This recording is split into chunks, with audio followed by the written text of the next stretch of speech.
It's me again. Okay, so you've listened to the Mary Meets Manitoba, Mary's Atlas story, and you have drawn your Manitoba Mitten outline of the province. Now what we're going to do is take some of those places that we heard about in the Mary Meets Manitoba story, and we're going to add them to our map to make it a little more detailed. Now I have a giant one to show you that I have made before. So this is what my big map of Manitoba looks like. And it has a whole bunch of the different places on it. This is a map of Manitoba, so I made sure to label, because maps need a title. I also have the compass rose showing the directions, so I know which way to hold the map or which way to go. Manitoba doesn't go this way. If I want to point it north, it goes up and down like this. And then what I've done is I've located some of the cities and the capital city, some of the water bodies of water and the rivers, and then some of the different types of landscape that Mary mentioned in the story. I'm going to draw this with you, and you can copycat with me as we go. Now, as you're drawing, you might want to stop the video. I'm just going to draw with pencil right now, but if you have pencil crayon at home, you can add on some colors and things after. So, in the story, see if we can get this where you can see it. In the story, Mary started way down in Winnipeg. Her story began in Winnipeg. Now I say down because a map that's like this is going to have north at the top, south will be at the bottom of the map. Never, do you remember what goes here? Eat, north, east, south, and west. Now I have my compass rose. I can draw the arrows to show which way to go. So if I want to go north in Manitoba, I'm going up north, down south, going east, and going west on my Manitoba map. So beginning in Winnipeg, Winnipeg is down in the south. It's not right down by the line. That's the line in between Manitoba and North Dakota, which is part of the United States. So a little bit higher up, I'm going to put an X, and I'm going to actually turn it into a star, because that's going to be the capital of Manitoba, the capital city. W-I-N-N-I-P-E-G,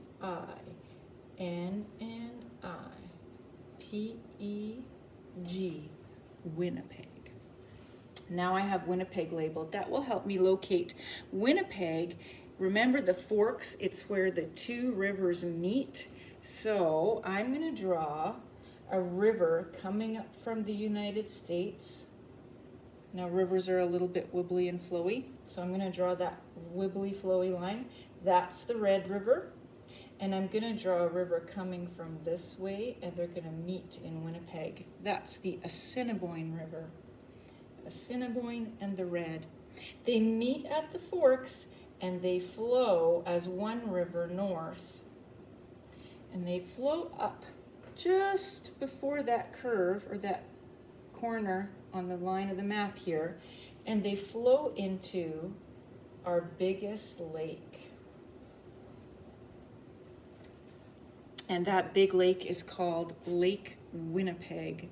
Now listen to that. The city of Winnipeg, there is also a Lake Winnipeg. And if you've been to Grand Beach like Nixon and Reagan, then you know that is where Grand Beach is. It's on Lake Winnipeg. This side has Grand Beach. This side of Lake Winnipeg has Gimli, or Gimli, and in the middle is Hecla, and maybe you might have been to Winnipeg Beach. That's where Kelowna is right now, in Winnipeg Beach. That's on this side, on the west side of Lake Winnipeg. I'm going to label this Lake Winnipeg. W-I-N-N-I-P-E-G. Lake Winnipeg. Now Lake Winnipeg has a partner lake beside it that's a little bit smaller. There is one called Lake Manitoba, and that's a little bit smaller. It's on the west side of Lake Winnipeg. There's a space in between those two lakes, and the space in between is called the interlake. That's kind of neat. Interlake, it means the space between the two lakes. That's where I'm from, where my farm was, in the interlake. Mary also mentioned that she saw lots of farm fields with blue and with yellow grain growing. Much of the area down here around Winnipeg, below Winnipeg, south of Winnipeg, a little bit north of Winnipeg, and in the Interlake, a lot of that area is farm fields. So if you wanted to color some patches of blue and some patches of yellow there, those could look like fields. Or maybe not blue, because blue is for water. Maybe green and yellow for fields. I'll show you what I did on my big map so that you can take a peek. I did some green and yellow squares just outside of Winnipeg to show that that's where farmers' fields are. Now, you also notice that along this river here, there's a dot I'm putting, and I'm going to put the word Brandon. There's a city that's a little bit smaller than Winnipeg called Brandon. Up towards Lake Winnipeg, I could put a little dot and I could write Gimli, because you might have been there. I know that over on this side of Lake Manitoba, I'm going to label that Lake Manitoba. On this side of Lake Manitoba, there's a town called Dauphin. Reagan has been to visit the town of Dauphin, she said. She was a little bit mixed up, so we talked about how you pronounce that town. It's not Dolphin, it's Dauphin. And Dauphin is a town that's about there. And near Dauphin, there's actually a little, it's called Riding Mountain. It's not a craggy, rocky mountain like you see in other parts of Canada, but it's a pretty big hill. And there's a campground in there called Riding Mountain National Park and a lake called Clear Lake. I'm not going to draw it on this map though, because if I drew all the lakes in Manitoba, I would be very busy. There are many, many, many lakes in Manitoba.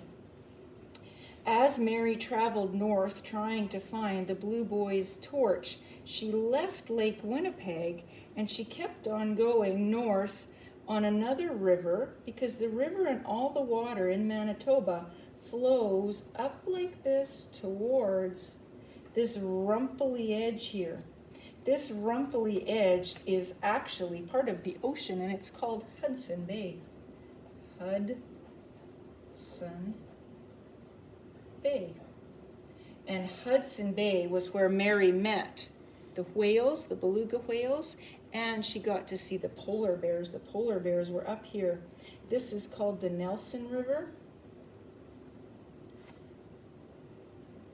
Nelson River, and up here is a town called Churchill. Church Hill. That's one of our far northern towns. And if you get up to Churchill, up where Mary was, you'll notice that the trees are getting very, very small. Some of them don't have very many branches, and they're not the kind of trees with leaves. They're mostly coniferous. So if I'm going to draw what the land up here is like, I could draw some trees. I'm not going to make the lollipop kind of trees. I'm going to make the Christmas tree looking trees, because this is boreal forest, which is mostly Christmas tree type trees, the coniferous ones. And then once you get up here, there's not many trees at all. And this part of is called, there's permafrost, where the ground never really thaws out. There's lots of cold, and it's most of the season is snowy. There's only a very short season of summer up here. Very, very far north in the story, up past Churchill, was where Mary saw those northern lights. You can see the northern lights a lot easier up north than you can in Winnipeg, because in Winnipeg it's a city and there's lots of street lights, but up here by Churchill there are not many lights at all, because there's not many people that live up here. It's mostly nature. Churchill is a town. It's not very big. They have a few street lights, but over here there would be no towns and no street lights. So if you were to travel there, if you were to fly on a flying buffalo, not real, you would see a lot of northern lights in the sky there at night. All right, that is going to be my map of Manitoba. When I go, I'm going to put a label on my map. I'm going to spell the province of Manitoba. It goes like this: M-A-N, man,